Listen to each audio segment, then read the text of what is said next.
ஓம் சாய்ராம். ஸ்ரீ சாய் ஞானேஸ்வரியின் அத்தியாயம் 9 பஞ்சவரி. பெருங்கடலான உலகில் சாய்தான் நீர்க்கப்பல். படகில் செல்வோர்க்கு தீங்கு எதுவும் நேராது. யாரும் உதவாமல் போனாலும் சாய் முன்வருவார் உதவ. முன்வந்து கை கொடுத்து தாங்குவார் உதவியற்றவர்களை. அடைக்கல நாதன் நீங்கள், உறவில் தாய் தந்தை.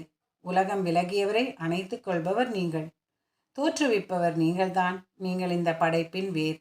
பார்த்து தொட்டு உங்கள் பாதத்தை பூக்கும் போக்குள் இவ்வுலகில். ஏழையின் துயரத்தை பார்த்து உடனே உருகி விடுவீர்கள். என்றும் நிலைத்திருக்கும் கருணையோட்டத்தால் அழியும் உலகில் வேதனைகள். சாயி தாயின் மடி, அது சாந்தியின் இருப்பிடம். அவரின் பாதங்களில் கிடைக்கும் பக்தர்களுக்கு சுகம். பக்தன் பக்தி இல்லாதவன் யாராயினும் வளர்ப்பான் மனதில் நம்பிக்கை. அவரை நொடிப்பொழுதில் இழுப்பார் சாயி தன்வசம். நான் பாமரன், முட்டாள், தலையில் கை வைத்து